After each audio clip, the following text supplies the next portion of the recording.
আমরা কোন উম্মত সালাফি, কোন উম্মত হানাফি, কোন উম্মত সুন্নি, কোন উম্মত ওয়াহাবি। বাহ, কি কত পার্থক্য আমি করলাম। বলেন না একবার বাক করে দিয়ে যে এটা হানাফিদের জন্য বলছে, এটা শাফিঈদের জন্য বলছে, এটা সালাফিদের জন্য বলছে। আল্লাহর নবী যে উম্মতের কথা বলেছেন, এটা কি রাসূল এভাবে বাক করে বলেছেন? আপনি আমি বাক করে কি বুঝাইতে চাই? এত ভাগ একে অপরকে বাতিল, গুমরাহ, পথভ্রষ্ট, আমি হক, কি একটা অবস্থা। আমি ছাড়া সব বাতিল। আর এক একজন শায়েখের পক্ষে সাধারণ মানুষ গালাগালি।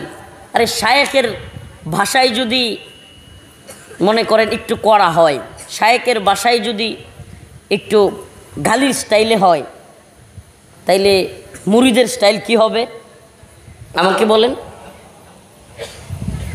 শায়েখের স্টাইলে যদি এমন হয়, আমি নাম বলে এই বিতর্ককে আর উস্কে দিতে চাচ্ছি না। এই উম্মতের মধ্যে যে ফাটল, এই উম্মতের মধ্যে যে ইখতিলাফ, এগুলো আজকে শুরু হয় নাই। সাহাবায়ে কেরামের মধ্যে মতানৈক্য ছিল কি ছিল না আমাকে বলেন? ঈদ একদিনে হবে নাকি একাধিক দিনে হবে, এই মতানৈক্য শেষ হইছে না আছে? আমিন জুড়ে বলবো না আস্তে বলবো? মতানৈক্য আছে না নাই? 8 রাকাত না 20 রাকাত আছে না নাই? রফুল এদান করবো কি করবো না আছে না নাই? এত ইখতিলাফ, আপনি মনে করেন আজকে আপনি বসলেই সব শেষ হয়ে যাবে? শত বছরের ইখতিলাফ এগুলো। সাহাবায়ে কেরাম, তাবেঈ, তাবেঈ, ইখতিলাফ চলতেছে। তাহলে তো ইমাম একজনই থাকতেন। আপনি বলেন 4 ইমাম, আমি বলি 4 ইমাম, অন্যরা বললে না সালাফি হক, হানাফি হক। তো ভাইরা আমার, বুঝানো উদ্দেশ্য হলো রাসূল উম্মতকে একত্রীকরণ করার জন্য বলে গিয়েছেন, ওয়াতাসিমু বিহাবলিল্লাহি জামিআ ওয়ালা তাফাররাকু। তাফাররুক করার কথা আল্লাহ পাক নিষেধ করেছেন, রাসূল নিষেধ করেছেন। বিভ্রান্তি তৈরি করা, ফিরকা তৈরি করা, দল তৈরি করা। আর আজকে আমি আপনি আমার একটা নির্দিষ্ট গণ্ডি তৈরি করতে চাই যে সবাই আমার জি হুজুর করুক। প্রিয় ভাইরা আমার, বন্ধুগণ আমার, আমাদের কেউ কি বলতে পারবে যে সালাফিরা মুসলমান না? আমার কথা মনে বুঝাইতে পারতেছি না।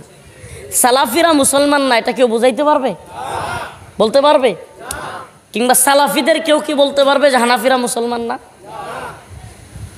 তাহলে যদি মুসলমান মনে করেন আপনার নবী এক, আমার নবী এক, আপনার কোরআন এক, আমার কোরআন এক, আপনার আল্লাহ এক, আমার আল্লাহ এক, আজ গোটা পৃথিবীতে মুসলিমরা নির্যাতিত, নিপীড়িত, প্রতিদিন ফিলিস্তিনের শত মুসলমানদের আর্তনাদ, চিৎকার, আকাশ বাতাস বাড়ি হওয়ার মতো অবস্থা। ফিলিস্তিনের ছোট্ট শিশু ভাত খাবে, রুটি খাবে দূরের কথা, ঘাস খেয়ে বেঁচে আছে। আর আপনি আপনার গোটা সময়, গোটা লিখনি, গোটা বলা সব সময় পার করতেছেন উম্মতের মধ্যে ফিরকা তৈরি করে। আপনার সময় কোথায় ব্যয় হচ্ছে? কোন কাজে আপনার কলম ব্যয় হচ্ছে?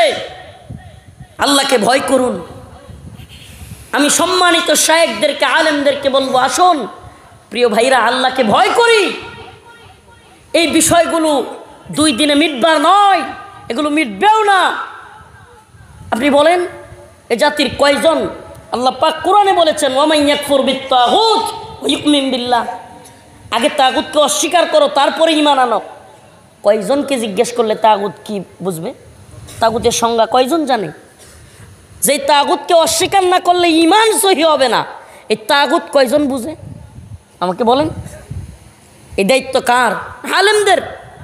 হাল ইস্তাউল্লাযীনা ইয়ালামুনা ওয়াল্লাযীনা লা ইয়ালামুন। যারা জানে এবং যারা জানে না, তারা কি সমান হতে পারে?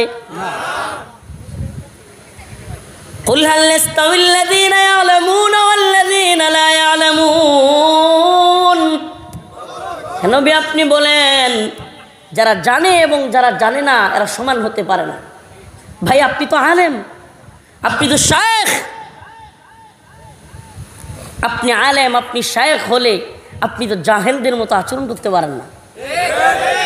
আর একজন জাহেলও যেই ভাষায় কথা বলে, আজ ফেসবুকে শায়েখরাও যদি সেই ভাষায় একে অপরকে গালাগালি শুরু করে দেয়, এই উম্মতের সাধারণ মানুষ যাবে কোথায়?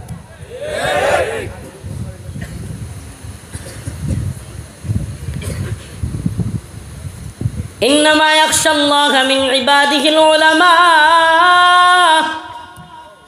আলেমগণ আল্লাহকে ভয় করে, সুবহানাল্লাহ, আল্লাহ বলতেছেন। তাহলে এই দুই আয়াত দ্বারা বোঝা যায় হাল ইয়াস্তাউল লাযীনা ইয়ালামুনা ওয়াল লাযীনা লা ইয়ালামুন, যারা জানে এবং যারা জানে না আল্লাহ বলতেছে তারা সমান হতে পারে না। অতএব কোনো আলেমের আচরণ যদি জাহেলের মতো হয়, এই আয়াত বলতেছে সে আলেম নয়। ইন্নামা ইয়াখশাল্লাহা মিন ইবাদিহিল উলামা। আল্লাহ বলেন উলামায়ে কেরাম অর্থাৎ যারা আলেম তারাই আমাকে ভয় করে। সুবহানাল্লাহি ওয়া বিহামদিহি। অতএব এই আয়াত প্রমাণ করে যার ভিতরে আল্লাহর ভয় নাই, নিজের খাহেশাত আর নিজেকে জাহির করার মানসিকতা আছে, সেও আলেম হতে পারে না। এটা আল্লাহর কথা। এই দুই আয়াত প্রমাণ করে আল্লাহর ভয় না থাকলে সে ব্যক্তি আলেম নয়। আমি কি গায়রুল্লাহকে ভয় করব না আল্লাহকে ভয় করব? আরে গোটা পৃথিবীর সমস্ত ক্ষমতাধর মিলে আমাকে কি 1 ঘন্টা বেশি বাঁচাতে পারবে? আমাকে বলেন। 1 দিন, 1 মাস, 1 বছর, 1 মিনিট, 1 সেকেন্ডও পারবে না। তাইলে আমি কি গায়রুল্লাহকে ভয় করব? এই পৃথিবীর ক্ষমতাধরদেরকে ভয় করব নাকি আল্লাহকে ভয় করব? তো আল্লাহ পাক বলতেছি না আলেমরা ভয় করে কাকে?